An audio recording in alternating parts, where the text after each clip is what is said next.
Con humildad, pero también con audacia, haré la pregunta más fundamental que puede hacerse el hombre. ¿Quién es Dios? ¿Qué es lo que los seres humanos desde siempre hemos llamado Dios? Si miramos a lo largo del tiempo, encontraremos a este misterioso personaje en las diferentes etapas de la historia de este planeta. Cada cultura, cada civilización ha hecho su propia representación de lo que puede ser esta inteligencia, este ser superior.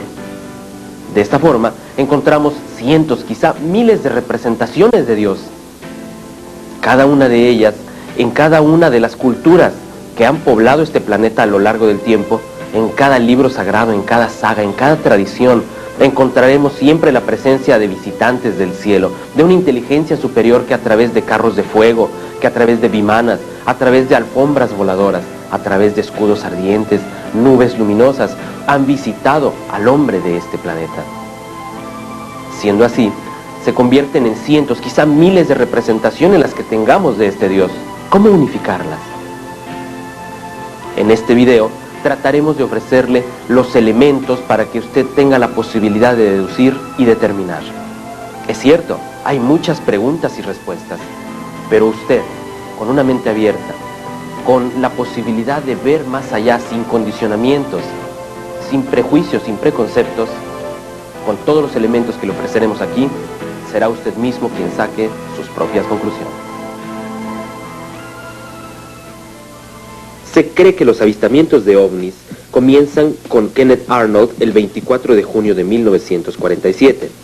Un hombre que fuera protagonista de un avistamiento de ovnis junto al Monte Rainier en el estado de Washington. Sin embargo, no es así. Los avistamientos han comenzado desde épocas prehistóricas. En los textos y legados que en el curso de los tiempos han ido reflejando el acontecer de la historia de la humanidad, se encuentran una gran cantidad de testimonios que ilustran la presencia permanente de objetos voladores que evolucionan de forma inteligente a baja altura de la superficie terrestre. La lista de avistamientos en todas las épocas es innumerable, y esto prueba que la intención y la intervención de una o de varias inteligencias distintas a la nuestra forman parte inteligente y continua de la historia de la humanidad. 2, 1, we have ignition. No.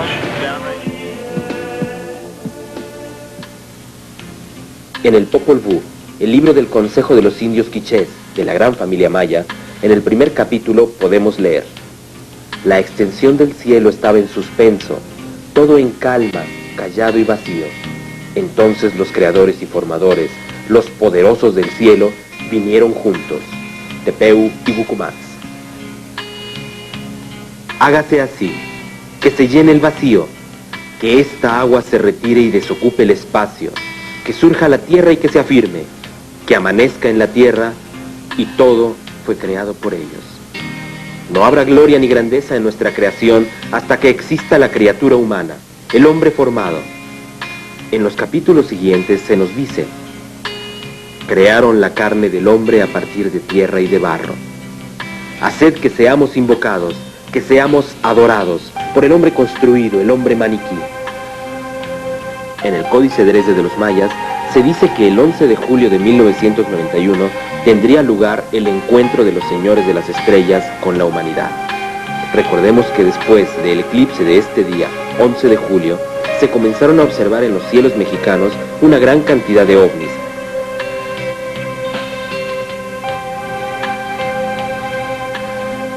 Y esto ha sido cada vez más constante. Incluso existe un pronóstico, también en el Códice Dresde, que se ubica en el eclipse del 23 de diciembre del año 2012, donde también otra era habría de abrirse.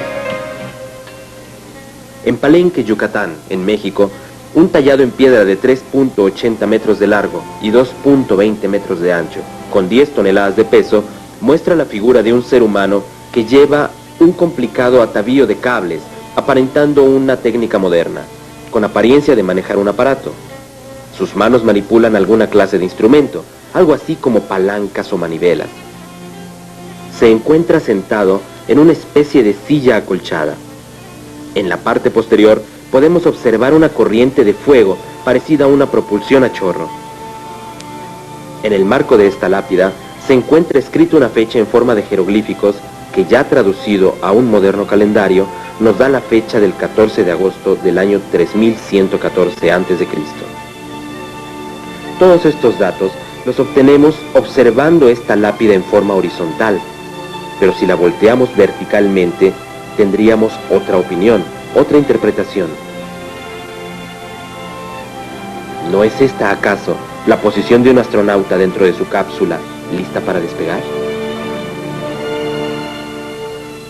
Los aztecas decían en su profecía, la profecía del sexto sol, que todo lo que estaba oculto y enterrado sería descubierto, que la verdad se convertiría en la luz y semilla de la vida, y que serían los hijos del sexto sol aquellos que viajarían a través de las estrellas.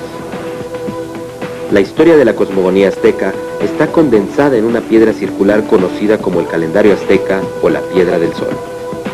La tradición azteca dice que Quetzalcóatl vivió con los indios 52 años, figuró como príncipe sacerdotal y creador de criaturas humanas. Adquirió el aura de mentor y portador de cultura y mensajero vivo de los dioses. Quetzalcóatl era fornido y de gran estatura. Tenía una frente ancha que dominaba su cráneo. Sus penetrantes ojos estaban muy separados y su voz podía oírse a 15 kilómetros de distancia. De su desaparición se dice que fue disparado hacia el cielo sobre el mar con las primeras luces del alba, después de prometer su regreso en un distante futuro.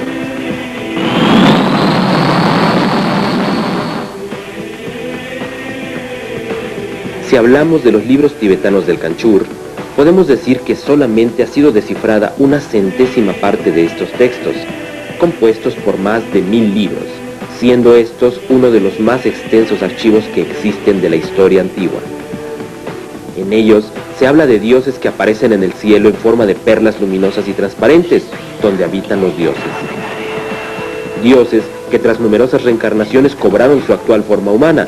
Sus maestros, divinidades procedentes de 7 reinos celestiales, les enseñaron a los hombres de entonces a comprender el universo, además de que les enseñaron a dominar la naturaleza, les enseñaron la agricultura, el dominio del fuego y el arte de la medicina.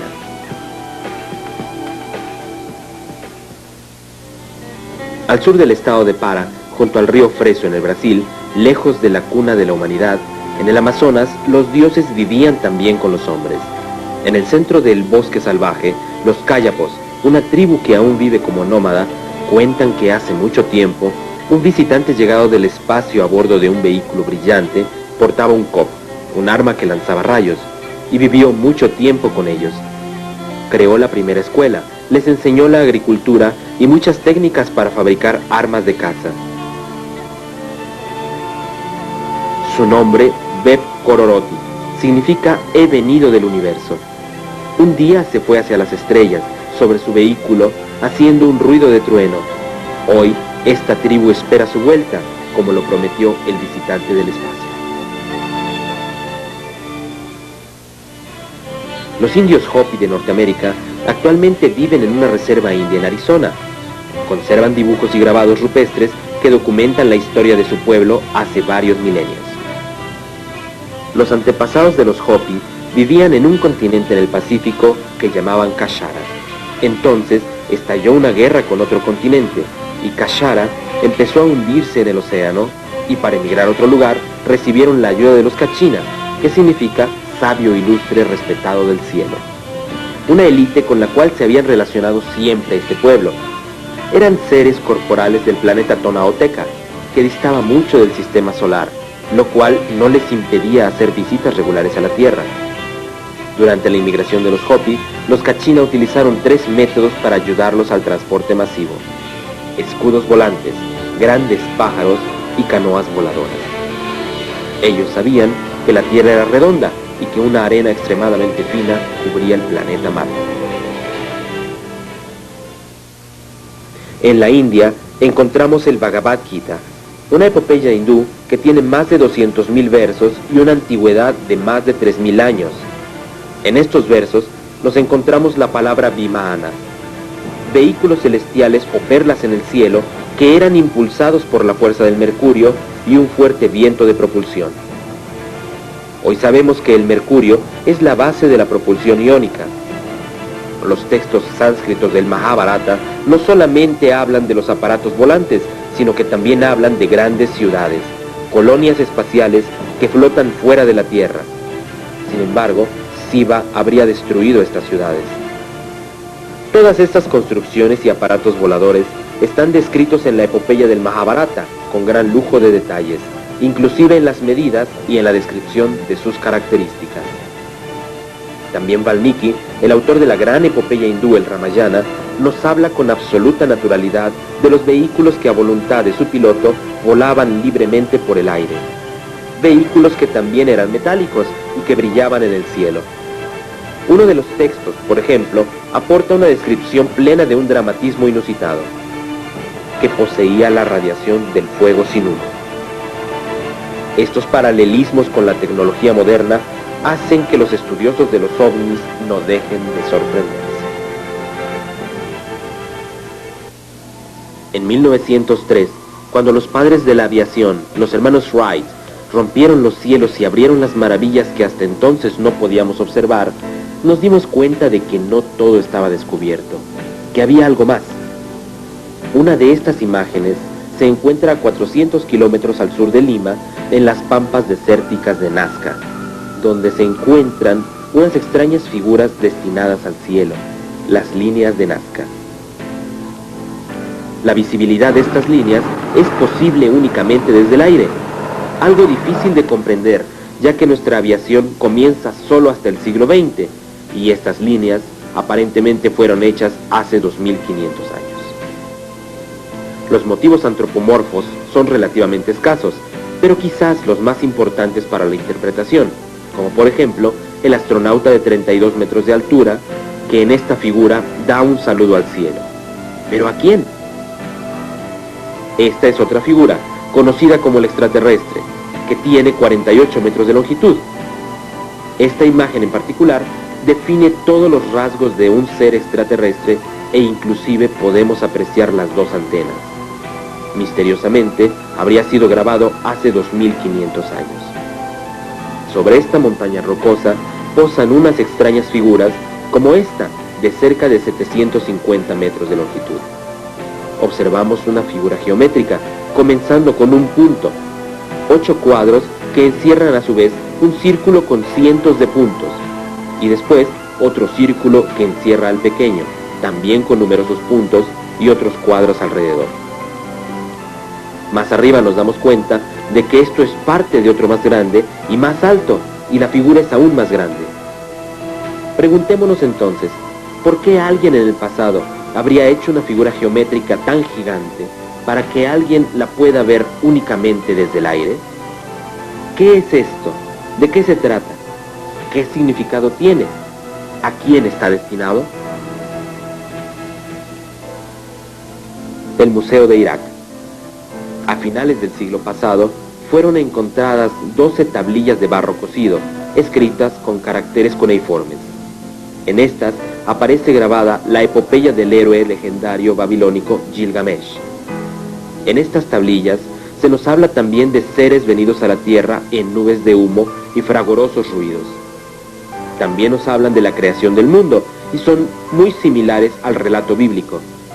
Sin embargo, los autores de la epopeya de Gilgamesh son muy anteriores a los de la narración bíblica. En la séptima tabla se nos habla de un testimonio sobre un viaje espacial en un vehículo celeste de bronce durante muchas horas. Mira abajo la tierra, qué hermosa. Mira también el mar, ¿qué te parece? Y la tierra parecía una pasta de harina y el mar como un pilón de agua. ¿Acaso no sería esto nuestra impresión si ahora voláramos fuera de la Tierra? Esta pintura rupestre, de más de 8000 años de antigüedad, fue encontrada por la Academia de las Ciencias de la ex Unión Soviética en las cuevas de Fergana, en Uzbekistán. En ella podemos observar un ser extraterrestre inclusive con sus antenas, y en el fondo del paisaje, suspendido en el aire, se encuentra un clásico platillo volador. Esto en un grabado de hace más de 8000 años.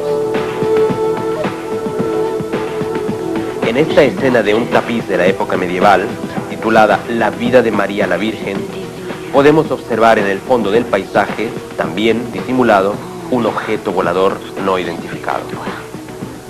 La Anunciación. María la Virgen recibe en anuncio que va a concebir al Mesías. Lo curioso es que el anunciador no viene de un triángulo con el ojo de Dios, ni es una paloma del Espíritu Santo, sino que se trata de un plateador que lanza un rayo que va directo a la coronilla de María.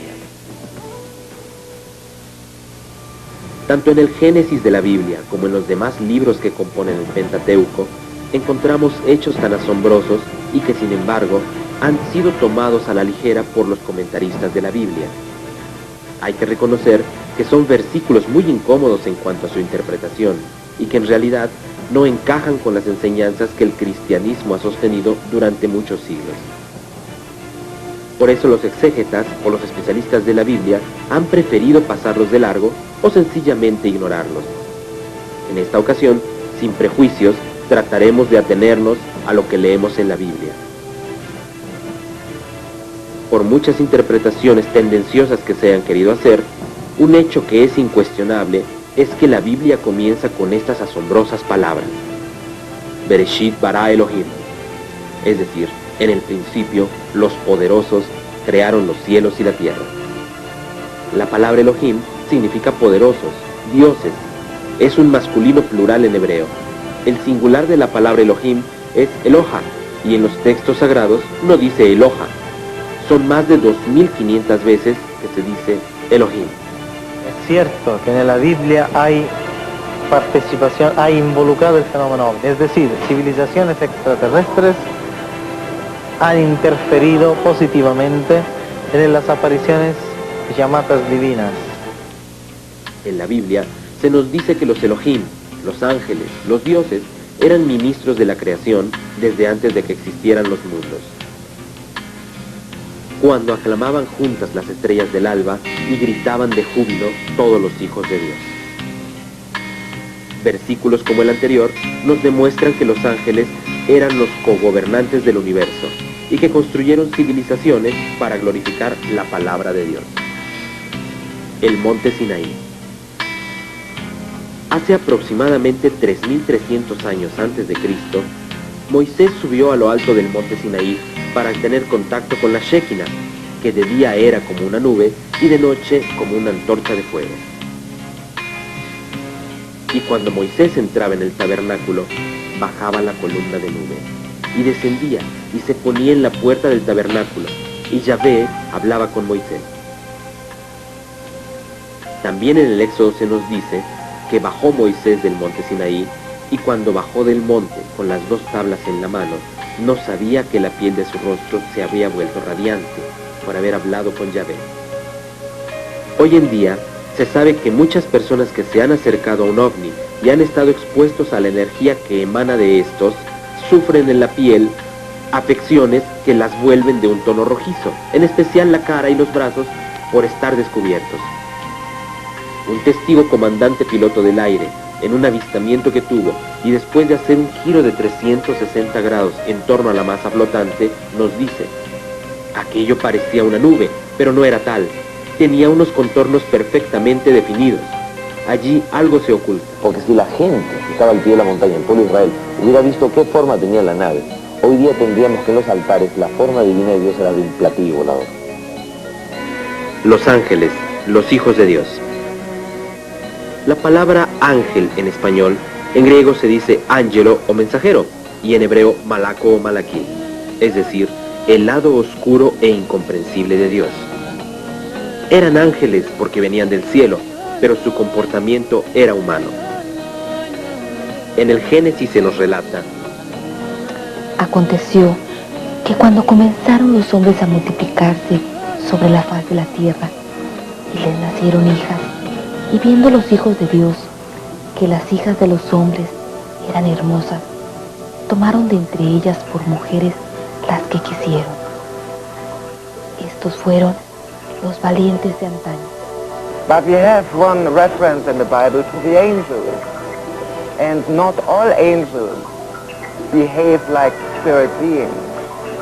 And angels, by definition of the Catholic Church and doctrine, are beings who consist only of spirit. Man consists of spirit.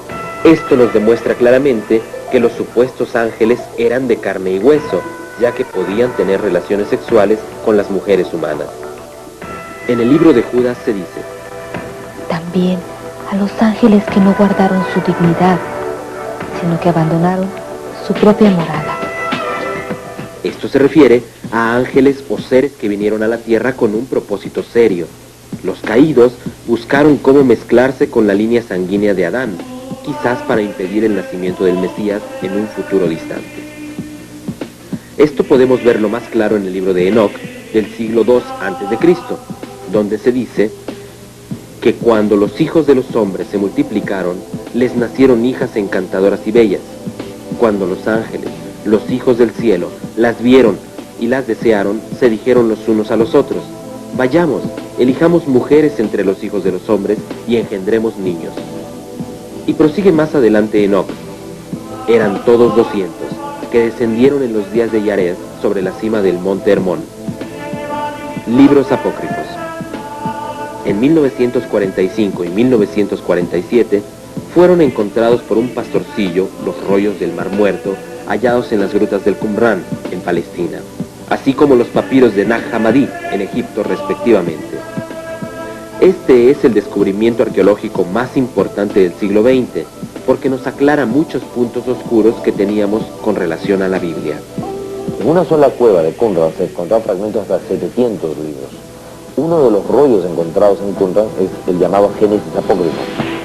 Y hay un rollo dentro de ese Génesis apócrifo que se conoce como el rollo Lamec. Lamec, según la Biblia que nosotros conocemos, es el padre de Noé.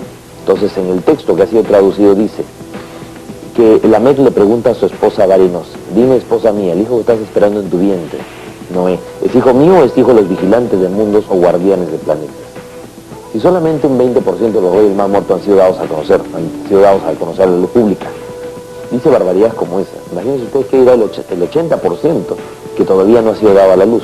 ¿Y por qué? Porque desde un inicio, la Escuela Bíblica Francesa, que es una dependencia para el Instituto de la Doctrina de la Fe, que dirige el Vaticano Monseñor Ratzinger, y que antes era conocido como Santo Oficio, pues es la que controla de alguna manera el fluir de toda esa información. Por supuesto que hoy es muy fácil decir que todos esos libros son apócrifos y por lo tanto no inspirados por Dios. Sin embargo, estos libros apócrifos están citados como palabras de Dios en el Nuevo Testamento, y estos documentos son muy anteriores a los más antiguos que hasta ahora conocíamos como Sagradas Escrituras.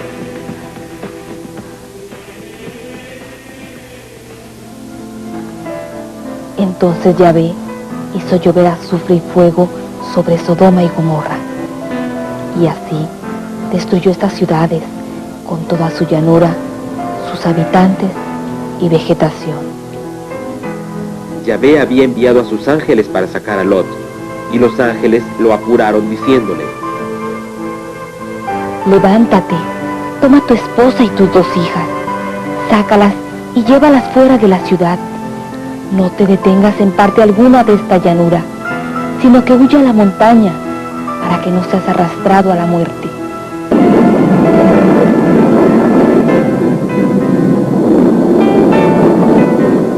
Qué tan rápida y poderosa tuvo que haber sido esta destrucción, que en instantes desapareció la ciudad completa. Y Lot tuvo poco tiempo para poder escapar del lugar. Recordemos que en aquel entonces la destrucción no podía haber sido de origen terreno. Azufre y sal abrazaba toda su tierra, no será sembrada ni crecerá en ella hierba alguna. Aconteció en el año 853 a.C. que Elías y su discípulo Eliseo fueron testigos de un hecho que hoy sí podríamos comprender. En el segundo libro de Reyes se cita textualmente: Iban caminando mientras hablaban, cuando un carro de fuego con caballos de fuego se interpuso entre ellos, y Elías subió al cielo en un torbellino. Eliseo veía y clamaba: Padre mío, carro y caballos de Israel, y nunca más le vio. Asió sus vestidos y los desgarró en 2, tomó el manto que se le había caído a Elías y se volvió parándose en la orilla del Jordán. To take a physical body up, you need a physical instrument. Sin duda ese carro de fuego tenía que ser algo compacto, material, capaz de volar y penetrar al profeta. Pero algo extraño, se le había caído el manto a Elías. Si él hubiera entrado tranquilamente al carro, lo más probable es que no hubiese perdido el manto, pero su ingreso o arrastre fue tan rápido y brusco que dicha pieza cayó a la tierra. La interpretación que nos da la Iglesia fue que se trató de un transporte estático, pero lo que no nos dice es que nunca regresó de su éxtasis, ni mucho menos su cuerpo físico. Elías, como sabemos, no es el único caso de una persona que subió al cielo en un carro de fuego. También el patriarca Enoc, el séptimo desde Adán, fue arrebatado a los cielos sin que se haya vuelto a saber de él. En el capítulo 70 de Enoc se lee textualmente: y fue elevado sobre el carro de viento al cielo, y Enoc desapareció de entre ellos. El doctor John Mack, psicólogo y psiquiatra, catedrático de la Universidad de Harvard, universidad más prestigiosa de los Estados Unidos, también es un médico destacado del Hospital de Cambridge, en Massachusetts. John Mack es una persona que ha ganado el codiciado premio Pulitzer y que detecta enseguida los fraudes, la mentira o las fantasías de los sujetos a los cuales analiza. A principios de los años 90, Mack se reunió con centenares de personas de diversas religiones de los Estados Unidos que afirmaban haber sido abducidas por los extraterrestres. Mack nos dice: los abducidos dicen la verdad, los extraterrestres existen. No se trata de alucinaciones psicológicas ni de fantasías para la satisfacción de los deseos. Según el erudito de Harvard, estas personas fueron abducidas por los extraterrestres de las que no se han aislado. En el libro de Isaías se nos cuenta que vienen de lejanas tierras, desde las profundidades de los cielos, Yahvé y los instrumentos de su ira para amonestar al hombre. ¡Qué casualidad! Que la tercera parte del secreto de Fátima, no difundido hasta hoy oficialmente por la Iglesia, también nos dice que a mitad del siglo XX, seres desde las profundidades del cosmos vendrán en el nombre de Dios. ¿Quiénes son esos seres? ¿Y dónde se encuentran las profundidades del cosmos? Según la Iglesia, este secreto no se dio a conocer para no provocar una emoción psíquica en la mente del hombre, y esto lo sabemos hoy gracias al estigmatizado italiano Giorgio Bongiovanni. Isaías, que dices en el capítulo 60.8, ¿quién son aquellos que vienen aquí y que vuelan como palomas y regresan a sus hogares? El libro de la visión de Ezequiel es uno de los que más ha incomodado a la Iglesia en cuanto a su interpretación. En el año 593 a.C., el joven sacerdote Ezequiel tuvo su primera visión. En el capítulo 1 se relata que Ezequiel, desde el norte del cielo, vio venir una gran nube luminosa. En la nube había fuego ardiente. El sonido era estruendoso y vio descender el objeto. Después de unos minutos, Ezequiel escucha una extraña voz en su idioma que le dice: no tengas miedo, ser humano, levántate que voy a hablarte. Qué curioso, si hubiese sido el Dios Todopoderoso, ¿por qué no lo llamó por su nombre? Entre Ezequiel y ser humano, evidentemente hay una gran diferencia. Vio una nube muy grande y luminosa, el resplandor de Dios. Encima, algo como un diamante, y dentro del diamante un trono, y erguida sobre él una figura semejante a un hombre. Y debajo de esto había 4 criaturas, con sus 4 alas cada una, y cuando se movían las alas, era como un ruido semejante a un río caudaloso y fuerte. Debajo 4 ruedas, como si una rueda estuviera en medio de otra rueda. Debajo de las ruedas, las piernas eran rectas como bronce pulido, y los pies semejantes a los de un buey. El austríaco radicado en los Estados Unidos, Joseph Lumrich, ingeniero y jefe de la Oficina Técnica de Construcción de Proyectos de la NASA, y autor de numerosos estudios técnicos sobre naves espaciales, goza en consecuencia de una gran credibilidad dentro de los Estados Unidos. Lumrich llegó a leer literalmente, palabra por palabra, esta visión divina de Ezequiel, tratando de interpretar técnicamente cada detalle y tratando de saber si la historia de Ezequiel era real. Él quería saber cómo era el objeto que habría visto Ezequiel. El resultado de su estudio arroja que se trataba de un módulo de aterrizaje procedente de una nave madre. Encima podemos ver algo como un diamante, y dentro del diamante un asiento en forma de trono, y por supuesto, erguida sobre él la figura de un hombre sentado. Debajo de este había 4 criaturas con sus 4 alas respectivamente, pero en realidad se trata de hélices de helicópteros. Pero en esa época no existía el helicóptero ni tenían idea de lo que esto era, y se dice que estas criaturas tenían vida porque se movían, y cuando se movían hacían un ruido semejante al de un río caudaloso, y debajo las 4 ruedas.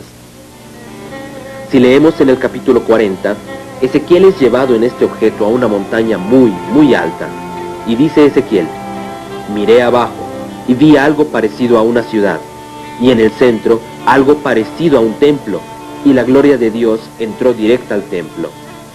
En la práctica, el templo no tenía un techo, de otro modo el objeto no podría entrar. Y aquí, un varón cuyo aspecto era de bronce y tenía en la mano un instrumento de medida para medir el templo desde todo ángulo, altura, ancho, puertas, ventanas, escalones, sin dejar nada al margen. Pero Ezequiel no comprendía, y el varón le respondió: para que yo te las mostrase, has sido traído hasta aquí. Y este sería el resultado del templo. Si hoy, un día, si la humanidad se convierte en una humanidad pacífica, una gran confederación de estados mundiales y viven en paz, y van a viajar por el universo, y con él, con ellos en esta nave espacial son elegidos ingenieros, médicos, militares, políticos y teólogos. Cuando bajan en una civilización menos desarrollada de nosotros, y hablan con estos indígenas, entre comillas, el teólogo le va a decir: nosotros creemos en Dios, en Cristo, nosotros venimos con ustedes en paz. Entonces, yo pienso que en el pasado con nosotros hemos tenido estas visitas con pioneros del cosmos que venían hablándonos de Dios. Como es lógico, la Iglesia, cuando no comprende algo, lo etiqueta como género literario, y así la experiencia de Ezequiel habría sido simplemente una visión futura de Jerusalén. Pero un momento, Ezequiel fue llevado a una montaña muy, muy alta, y hay un pequeño detalle, que es que Jerusalén no tiene montañas altas. Otra observación es que Ezequiel habría nacido en Jerusalén y allí se habría criado. Por lo tanto, conocía toda su ciudad y de allí fue levantado. Porque dice: era parecido a una ciudad, y no dijo: allí está Jerusalén. Tampoco nos olvidemos de que Ezequiel era un sacerdote, por lo tanto conocía cómo era un templo. Y sin embargo, él dice: vi algo parecido a un templo. ¿Cómo es posible que un sacerdote no puede identificar un templo? Evidentemente porque no se trataba de un templo, ni mucho menos era Jerusalén. Era parecido a una ciudad y era parecido a un templo. Cosas religiosas, entonces quieren manipularla y controlarla. Esto es, la mentira no es de la iglesia espiritual de Cristo, ¿no? La mentira no es de la iglesia de los misioneros, de los santos. La mentira es de los cardinales. El mensaje de Fátima habla del poder de los cardinales. La mentira es de este poder que quiere sustituirse al poder de Cristo. En el libro de Zacarías se lee textualmente: y miré, he aquí un rollo que volaba, y díjome el ángel: ¿qué ves? Y respondí: un rollo que vuela de 20 codos de largo y 10 codos de ancho. Zacarías, como sucede con otros libros sagrados, confunde una nave de forma cilíndrica con los rollos o libros que se utilizaban en esos tiempos y que solían generalmente guardarse en cápsulas o tubos de metal y cuero.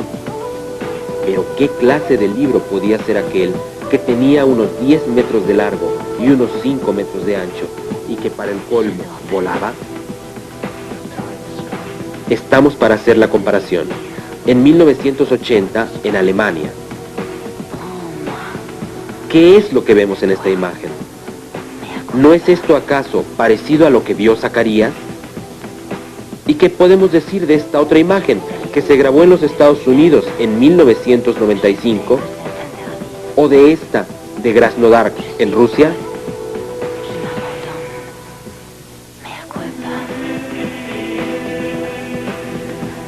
También en el libro de Jonás se lee textualmente: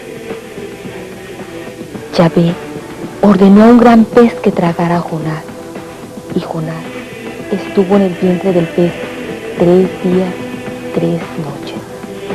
Y dio Yahvé orden al pez, y éste vomitó en tierra a Jonás. ¿Qué clase de pez sería este que mantuvo en su vientre a Jonás durante 3 noches para después salir ileso? Esto nos recuerda a los tantos avistamientos de objetos saliendo del mar, como este, por ejemplo. Pero debemos preguntarnos, ¿cuál es la relación que existe? ¿Qué es lo que estamos viendo? ¿Por qué siempre aparecen tantas coincidencias? Las visiones de Jacob, donde los ángeles suben por una escalera hasta el cielo, tampoco han escapado a la interpretación de los investigadores del tema OVNI. San Mateo, el único evangelista oficial que habla de la estrella de Belén y de los magos, poco aporta para despejar estas incógnitas, pero no obstante, una estrella capaz de guiar una caravana durante meses, de desaparecer a la vista de los magos a su llegada a Jerusalén, de reaparecer cuando estos abandonan la ciudad y de detenerse encima del lugar donde nació Jesús, no se necesita ser un astrónomo, ni mucho menos un experto en astrología. Simplemente se requiere tener una mente racional y un sentido común abierto para darnos cuenta de que no se trataba de una estrella. Si cualquiera de los 100 millones de estrellas que conforman nuestra galaxia hubiera abandonado tan solo unos milímetros su posición para llegar hasta Belén, esta habría desencadenado un apocalíptico desastre cósmico, aún mucho antes de acercarse a nuestro sistema. No nos queda otra alternativa que identificarlo como los ovnis de nuestros días. Una vez más, los evangelios apócrifos nos ofrecen elementos complementarios de gran interés para el estudio de este fenómeno. En el protoevangelio de Santiago, en el capítulo 21, podemos leer lo siguiente. Los magos respondían: hemos visto un astro extremadamente grande que brillaba con gran fulgor entre las demás estrellas y las eclipsaba hasta el punto de hacerlas desaparecer. Más adelante, el mismo texto añade: pero además había una enorme estrella que expandía sus rayos sobre la gruta desde la mañana hasta la tarde, sin que nunca jamás, desde el origen del hombre en el mundo, se hubiese visto un astro de magnitud semejante. Se trata realmente de un testimonio que nos lleva a identificarlo como un ovni. También en un remoto y casi perdido párrafo de otro evangelio apócrifo, el llamado Historia de José el Carpintero, en el capítulo 38, Jesús de Nazaret se lamenta de su padre adoptivo, José, y exclama: ¿pensáis que no hubiese podido yo invocar a mi padre para que me enviase un carro de fuego para recibir el cuerpo de mi padre José, para que no guste las amarguras de la muerte y que sea transportado al lugar de reposo donde habitan los santos? Por otra parte, tenemos el Apocalipsis, en el cual se nos relata cómo Juan, el discípulo amado de Jesucristo, había sido deportado por el emperador Dionisiano a la isla griega de Patmos entre el año 96 y 98 de nuestra era. En su obra El Apocalipsis podemos encontrar las siguientes citas. Entonces volví la mirada hacia la voz que hablaba conmigo, y miré una puerta abierta en el cielo que me dijo: sube, te mostraré las cosas que sucederán después de estas. Allí, Juan tiene la visión del Apocalipsis. Hubo una gran batalla en el cielo, los hijos de la luz contra los hijos de la oscuridad. También en el Ramayana se nos habla de los demonios rakachas luchando contra los semidioses en los cielos. En el Mahabharata, llamada Drona Parva, se nos habla de los dioses en una guerra de proporciones galácticas. En la tradición judía, Ismael o Lucifer era el mayor príncipe de los cielos, quien se unió con los ejércitos más altos para pelear contra su señor. Más contemporáneamente, el 14 de abril de 1561 en Nuremberg, Alemania, todo el pueblo estuvo mirando al cielo cuando de pronto aparecieron objetos en forma de discos, cilindros, cruces, blancos y negros, y como si pelearan entre sí. La población pensó que se trataba de las señales del fin del mundo, hasta que apareció un gran objeto en forma de punta de lanza, la hoja volante de Nuremberg, obligándoles a estos a que se marcharan en direcciones diferentes. Después de 3 años, se pudo ver en Basilea, Suiza, una gran cantidad de objetos que salían del sol, unos contra otros, como si se persiguieran entre ellos. Este video fue grabado en México por el señor Tomás Islas. Que llegará un día en que la humanidad accederá a un conocimiento que durante mucho tiempo le estuvo oculto. El día que la humanidad acceda a ese conocimiento, las fuerzas de la oscuridad quedarán sometidas a la humanidad por 1000 años. Fuerzas de la oscuridad que han venido dominando a la humanidad, porque el capítulo 6 de Efesios en el Evangelio dice: la guerra del hombre no es contra ser de carne y hueso, sino contra altas jerarquías celestiales e infernales que tienen mando y autoridad sobre este mundo oscuro y confuso. Pues la guerra del ser humano con entidades que están atrapadas en una cuarta dimensión. Seres que fueron deportados a la tierra fueron muriendo y quedaron atrapados en una dimensión frontera con el mundo físico. Y que ellos manipulan a gente que está vinculada a la política, a la religión, a la economía, a los mandos militares, a la moda, a la música y hasta en cualquier tema. Es una profecía que en muchos sentidos también se está cumpliendo. No solamente porque todo lo que estaba oculto y enterrado, llamémoslo por ejemplo el fenómeno ovni extraterrestre, sería descubierto, que la verdad sería revalorada. Ahora lo propone la Iglesia: recobremos el valor del testimonio humano. ¿Qué nos quieren decir los tiempos? ¿Qué está pasando en los cielos de todo el mundo? ¿Por qué, cada vez más, el público mexicano y de otros países del mundo es capaz de captar con sus cámaras de video estos extraños objetos tan semejantes a lo que los antiguos profetas de todas las religiones del planeta describían como carros de fuego, como vimanas, como alfombras voladoras, como dragones? ¿Es que acaso los tiempos están volviendo a lo que eran antes? ¿O es que debemos ver con nuevos ojos y a la luz de la ciencia y la tecnología de nuestros días todo aquello que fue escrito en estos textos y que solamente hasta hoy tendríamos la capacidad de comprender? ¿Es que acaso estamos asistiendo a la vuelta de los dioses del pasado para volverle a hablar al hombre de esta generación? ¿Es acaso el preludio de un encuentro similar al ocurrido entre los ángeles y las ciudades de Sodoma y Gomorra, pero ahora para esta generación? ¿Es que acaso las abducciones son algo similar a lo que vivió el profeta Elías cuando fue raptado por un carro de fuego? ¿Es que acaso los ovni que han sido reportados en todo el mundo sumergirse bajo los lagos y los océanos de este planeta son similares a la ballena que tragó a Jonás durante 3 días y 3 noches y de la cual salió ileso según las escrituras? ¿Qué es lo que está pasando en estos tiempos? ¿Qué es lo que el cielo nos quiere decir? ¿Se trata acaso del retorno de nuestros antiguos padres? Monseñor Corrado Balducci, demonólogo y exorcista oficial del Vaticano, pero asimismo el único estudioso encargado por su santidad Juan Pablo II para el estudio de los fenómenos paranormales, hablaría de esta manera ante nuestras cámaras. El motivo principal, digamos exclusivo, por el cual yo me acerqué a este fenómeno, al estudio, al interesamiento, más que al estudio, al interés en relación con la ufología, es porque ya a este punto no se puede negar todo, sino que se tiene que afirmar que algo de verdad existe.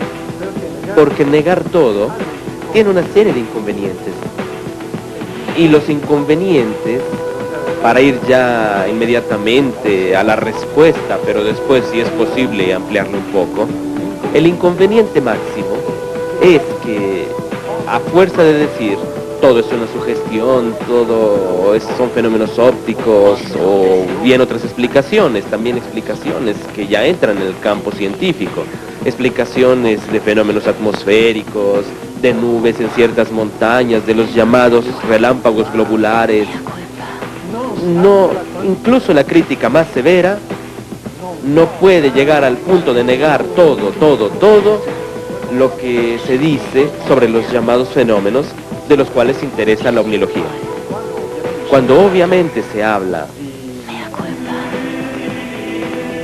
de discos voladores o de otras cosas, de otros nombres que se les dan, es obvio que el argumento va inmediatamente relacionado y va sin duda, si se trata de verdaderos discos voladores como se trata y como se entiende en la ufología, va inmediatamente ligado a alguien que debe o guiarlos dentro de los mismos o bien a distancia, no lo sé, seguramente con algún tipo de ciencia que nos es desconocida.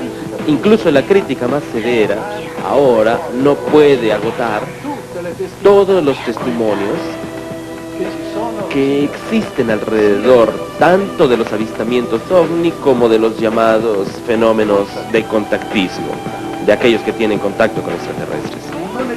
No es más admisible, está fuera de cualquier razonamiento, del buen sentido, del sentido común como tal, pensar que todos aquellos que son los llamados avistamientos, etcétera, sean todo historias, sugestiones, cuestiones psiquiátricas, o bien que se trate incluso de armas secretas. Sí, seguro.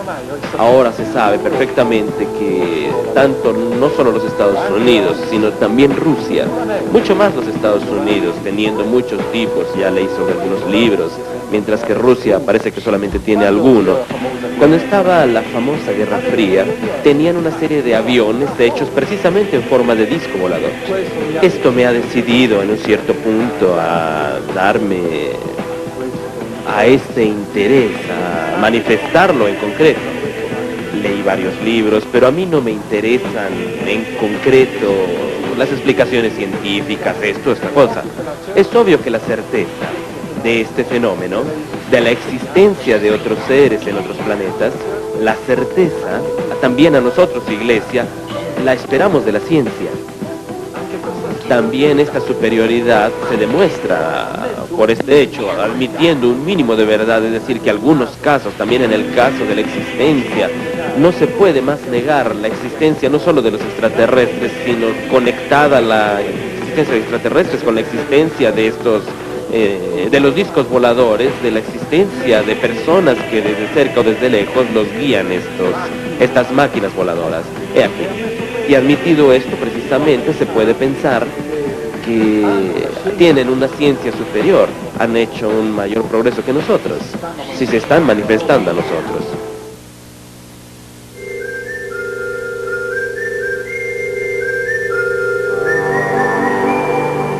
Oh grandes padres, que después de haber sembrado frutos escogidos sobre un planeta árido e inculto, nos habéis abandonado como flores sin rocío, guardianes de una tierra en crecimiento. Llegue hasta vosotros este canto de espera y dolor. Las mieses ya están maduras. Los árboles han crecido y han producido en abundancia. Nuestro deber ha terminado. Los hijos de nuestros hijos, nacidos en el surco de una tierra extranjera, olvidarán, pudiera ser, vuestra promesa. Pero nosotros, fruto de la sabiduría llegada del cielo, nos hemos borrado de la mente el rostro de los padres.